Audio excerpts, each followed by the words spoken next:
Okay, y'all. Had to put the little music in there and pull it to the back. What's up? It's Chanel here with Black Lives Matter Louisville. Amber with official Black Lives Matter Memphis. So, yes, we are coming to y'all real off the cuff of a show that we've been planning for about 8 months. We just want to be real with this.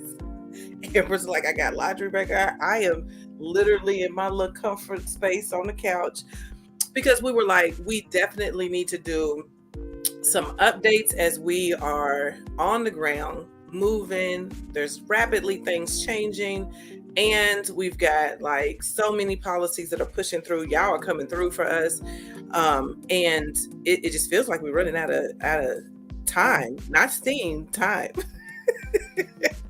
Timepiece. That's most important. That part. So with this show, we just want to highlight that, like, yes, we do jam out with our folks down at the bottom. And you probably seen on our little overlay, I'm going to pop it back up because it was cute. Kentucky, Indiana, Ohio, and Tennessee, we are always jamming out with each other. Child, do you got this? Do you got that? And just pulling up for each other in different ways. So, yeah, you saw a lot of BLM Louisville push a lot of official Memphis and decarcerate Memphis stuff because that is our homies. While we're not like these nominal grass tops organizations that have to be like this large entity in corporate, we move in a decentralized fashion. We pull up when we need to pull up, and we share what we can, and just do what we can for each other and our partners in our locale. So definitely going to give it to Amber for the rest of this little snippet, and we are coming back. We don't even know when. Amber was like later tonight. I was like, Amber, but we are going to try to make sure anywhere we can.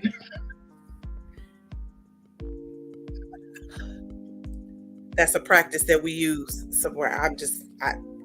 Anyway, Amber's going to do some updates because Amber's been throwing down in Memphis and wants you all to understand where we're at. We also want to talk about like breaking news things, and we'll have our partners come on as we go because it really is giving. We don't give a fuck about y'all and don't give a fuck about what y'all doing when we do our thing. And we need y'all to understand why, but also the action steps that you can take. So don't sit there and think like there's nothing I can do. I got to go work. I got to raise these kids. I'm in my own slump. We know that's the reason why they love keeping us there.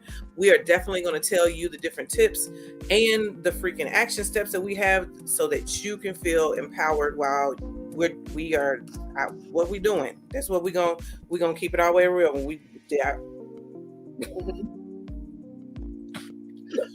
So like Kentucky, Tennessee is in legislative session right now, and we know that folks push the same type of bills. So the same anti-abortion bills are being pushed in Kentucky and Ohio, Indy, and Florida.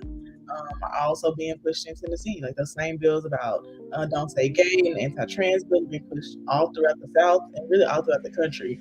And right now we're focusing on the anti-abortion bills and some different like exception bills that are being drawn up that are going to be pushed into the committees, I think, pretty soon, and then voted on in the House. So right now they're called SB 897 and HB House Bill 1440. And it's a proposal to prosecute people getting an abortion after rape if they can't prove it.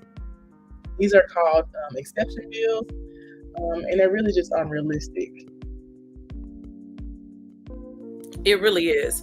As you probably have heard today, we have our Supreme Court has tried to say that the injunctions that Planned Parenthood and ACLU pushed through weren't legal in such a way. And what's crazy about that is that we are overstepping. We are highly overstepping what it means to be a healthcare provider, to perform a healthcare assessments and the practice of abortion. It makes me really upset because we are ignoring that, one, we've overstepped the bodily autonomy of people. Whether or not you want to have an abortion is on you. And it is also with the folks that you have in your direct community and family. So that's a whole nother space that we try to support people with, right? But what we're dealing with is the law overstepping what you can do with your body and the direct work that providers have to give, medical providers. So are we overstepping HIPAA? Are we overstepping what it means for them to technically do their job? And when do legislators become the ultimate authority over what happens with people and other professionals in our community? So there's a lot of different things that we're looking at as we are organizing these pieces, and it does get very complicated. And by the time like we've really tried to figure out where they're going with this or what else they have on the table, it is absolutely frustrating that they then pull something else that is making it really hard for our families. So something else I want Amber to talk about, and I know a lot of y'all have seen Amber everywhere, really pulling through. I mean, from the time we met in 2020 to actually get to where Amber is now. Amber, tell us more about yourself, because I don't think people really understand how it may look easy to stop smelling like that. to get out there and mobilize people and get this work done. So I definitely want you kind of dive deep into your background to name like how it was kind of easy to mobilize folks in many different areas to pull through for Justice for Tyree. So don't listen to Chanel. I'm just a regular nigga. I have been doing organizing stuff for a while, since college. I actually got started in reproductive justice organizing, so that's why I'm so passionate about it now. But I had been organizing with the Official Bill in Memphis chapter for a little over a year. I was one of their first fellows during the 2020 uprising. They did a fellowship program that I was a part of that was around like political education and organizing, strategic organizing specifically. And then I did a lot of work in BLM Louisville around like policy stuff, helping them like with their state legislature. I did a bold amount of training, so that really helped with like centering and being able to understand like all that comes with organizing and like all the emotions around that. So I've just been doing organizing stuff for a long time, but my main like career choice is policy. So that's why I've been able to do so much organizing around like ordinances, policies, laws, stuff like that. But because I've been organizing in Memphis for so long, that's why it was easy for us to get folks to pull up so quickly for Tyree and help us to push the different ordinances and policies that we're trying to pass here, which I can definitely go more in depth about. But I do want to talk about the abortion bill that's about to be up in committee, because it is really dangerous. As Chanel was saying, like these legislators are really going way beyond the scope of what we feel they're even allowed to do. And the exception bill will require that someone has a police report. It puts unattainable time restrictions on access, and it requires testing of fetal tissue to identify perpetrators.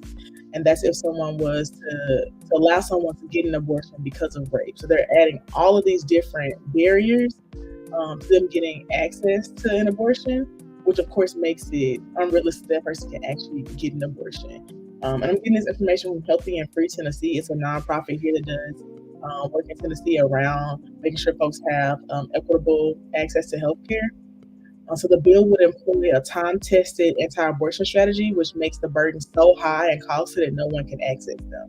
And we know that's how folks do a lot of things. If you make we saw that same tactic used doing voting, right? So when folks are trying to get the right to vote, they made the burden so high and costly for folks to even be able to register to vote or pass this unrealistic test to be given a voter registration card that folks would just stop trying. But as we've seen with that movement, and as we've seen with the reproductive justice movement, like we're not gonna stop. So no matter how many burdens or really high costs and like barriers that put in our way, we're gonna still keep pushing for abortion rights.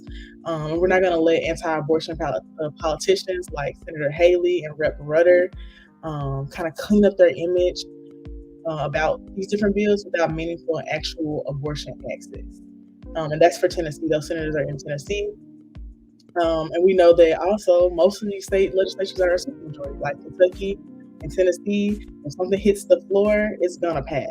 And so our only options are to deter them in committees, and that's what we've been mainly doing, pushing to have them deterred in the committee process, because we know that this is not an exception. Realistically, this is an insult to survivors, to abortion seekers, and all the folks in Tennessee who deserve real access to abortion without outrageous restrictions and police involvement. And Tennessee Tennesseans deserve to be able to seek care, and they deserve support and not fear. That's what these bills are going to do. They're going to incite fear and fear mongering among Tennesseans, and they're not going to be able to get the resources and access they need. So I think it's really important that we have orgs like Healthy and Free Tennessee, my homie Brianna, who put these great graphics together that I've been going up with y'all. And then our official BLM Memphis chapter, like, who are always doing work to educate folks in the streets and provide them different, resources, because without them, we really wouldn't know how these bills were going or what the talking points were. And I think that's also really important in the fight. Like, someone has to be heading up the policy, someone has to be heading up the media, the organizing, like all of those married together to get us to, a win. Isn't that right, Chanel? No, thank you, Amber. That was dope.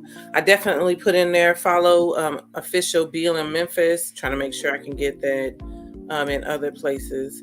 Since the Twitch bot wanted to hit us up, I'm going to go ahead and amplify the Twitch. You can also follow Healthy and Free Tennessee on Instagram. Their name is Healthy Free TN.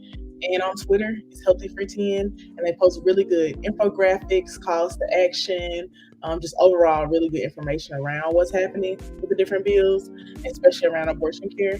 I know that's one that we've really been highlighting a lot lately. And then BLM Memphis is official BLM Memphis on Facebook, BLM_Memphis on Twitter, and official_BLM_Memphis on Instagram. So if y'all want to hit up those to get more information, they'll be available. Dope. We are going to come back later because there's a lot of things that are moving, and we want to have some specific action steps that all of our folks are going to be taking. And so we will make sure that we get every last one of those up to date for you, especially for each state, and what we can do to pull together and make sure we defeat these perverted people. All right. Bye, y'all. I agree. Peace.